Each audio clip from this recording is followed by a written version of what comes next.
ಎಲ್ಲರಿಗೂ ಆತ್ಮೀಯ ಸ್ವಾಗತ. ಇಂದು ನಾವು ಪರಿಹಾರ ವೆಬ್ ಅಪ್ಲಿಕೇಶನ್ ಅನ್ನು ಪ್ರದರ್ಶಿಸುತ್ತಿದ್ದೇವೆ. ಬಳಕೆದಾರರು ತಮ್ಮ ಮೊಬೈಲ್ ಸಂಖ್ಯೆಯನ್ನು ನಮೂದಿಸಿ ಮತ್ತು ಸಬ್ಮಿಟ್ ಬಟನ್ ಅನ್ನು ಕ್ಲಿಕ್ ಮಾಡಿ.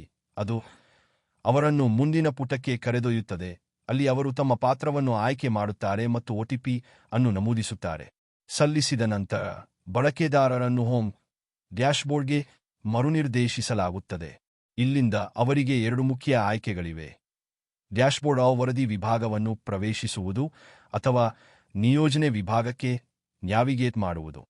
ಅಸೈನ್ಮೆಂಟ್ ಟ್ಯಾಬ್ನಲ್ಲಿ ಜಿಲ್ಲಾಧಿಕಾರಿಗಳು ಮಾತ್ರ ತಹಶೀಲ್ದಾರ್ಗಳನ್ನು ನಿಯೋಜಿಸಬಹುದು.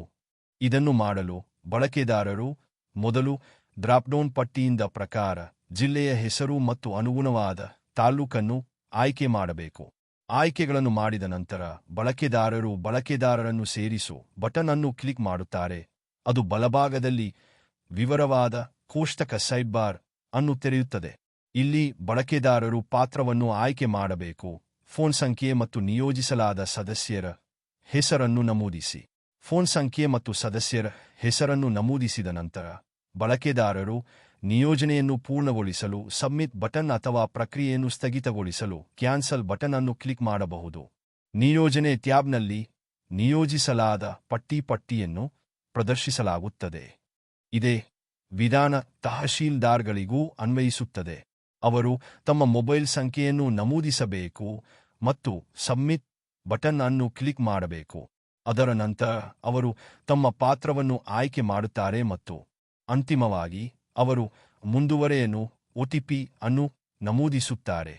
ಅಸೈನ್ಮೆಂಟ್ ಟ್ಯಾಬ್ನಲ್ಲಿ ಬಳಕೆದಾರರು ಪ್ರಕಾರ, ಜಿಲ್ಲೆಯ ಹೆಸರು, ತಾಲೂಕು ಮತ್ತು ಗ್ರಾಮ ಪಂಚಾಯತ್ ಅನ್ನು ಆಯ್ಕೆ ಮಾಡಬೇಕು. ನಂತರ ಲ್ಯಾಡ್ ಯೂಸರ್ ಬಟನ್ ಕ್ಲಿಕ್ ಮಾಡಿ.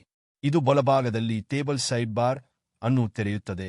ಅಲ್ಲಿ ತಹಶೀಲ್ದಾರ್ ಮೊದಲು ಗ್ರಾಮ ಲೆಕ್ಕಿಗರ ಪಾತ್ರವನ್ನು ಆಯ್ಕೆ ಮಾಡುತ್ತಾರೆ ಮತ್ತು ಅವರ ಹೆಸರು ಮತ್ತು ಫೋನ್ ಸಂಖ್ಯೆಯನ್ನು ನಮೂದಿಸುತ್ತಾರೆ. ಅದೇ ಪ್ರಕ್ರಿಯೆಯು ಪಿಡಿಲ ಅಧಿಕಾರಿಗೆ ಅನ್ವಯಿಸುತ್ತದೆ.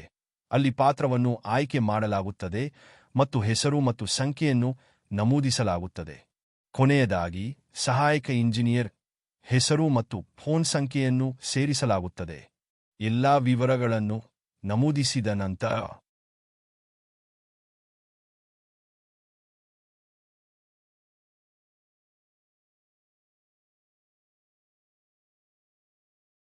ಅಸೈನ್ಮೆಂಟ್ ಪೂರ್ಣಗೊಳಿಸಲು ಬಳಕೆದಾರರು ಸಬ್ಮಿಟ್ ಬಟನ್ ಅಥವಾ ಸ್ಥಗಿತಗೊಳಿಸಲು ಕ್ಯಾನ್ಸಲ್ ಬಟನ್ ಅನ್ನು ಕ್ಲಿಕ್ ಮಾಡಬಹುದು.